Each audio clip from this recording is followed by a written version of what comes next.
those of you who haven't had the chance to forage for wild strawberries, this is about what they look like.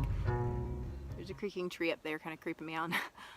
This is about the common size, although you can find some bigger. There's a few out here because it's a really nice patch. It's super exciting to find them bigger, but they're usually maybe like twice that size. I've never found one bigger than that. That's just how wild strawberries are. But the flavor is really good. Like, these are so sweet. Oh my gosh, they're so good. So the wild strawberries usually grow in areas like you see here.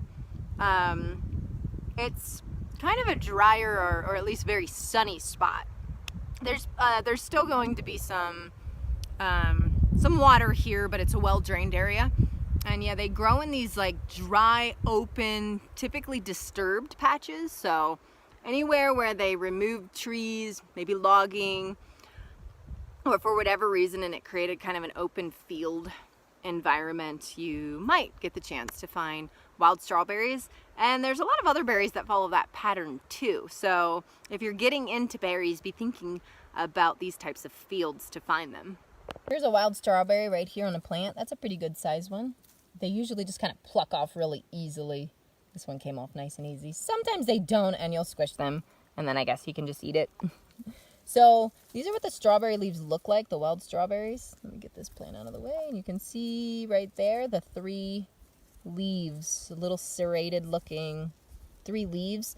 And believe it or not, the leaves are also edible. Some leaves taste a little better than others. They do have a little bit of a bitter tinge to them, but learning to pick the right leaves and, preparation is always key for this kind of stuff as well.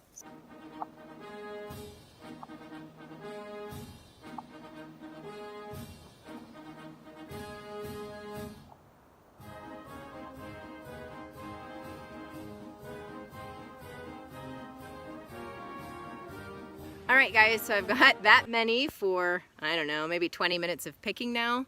So you can see it's a labor of love. Oh my gosh, guys, so I was just talking to you guys and a bear just like ran right past me. It was so crazy. It was like at a distance, but I mean, I have bear spray and everything, but it just like went down into the meadow and just ran off. But it scared me there for a second because I didn't know what was going on, but yeah. That was cool.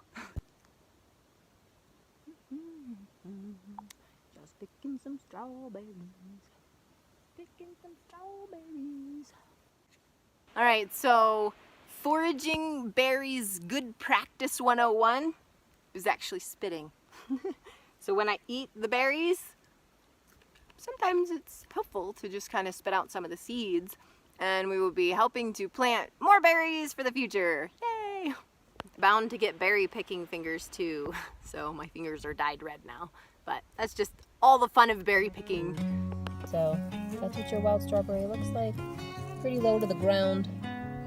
The tops usually just pop right off like that one did. And you're left with your little strawberry. And as you can see, you have to collect a decent amount in order to make any sort of appreciable food. But if you're patient and you're just enjoying the wild, you can just come out and pick a few. They're nice on a hike to just pick a few. And it's just a nice little family activity to do.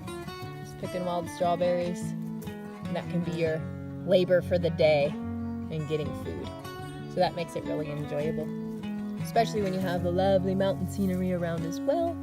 And some wildlife, because they always like the berries too. So we get to see bears and moose and all kinds of animals in these types of environments. It's a lovely way to spend the day.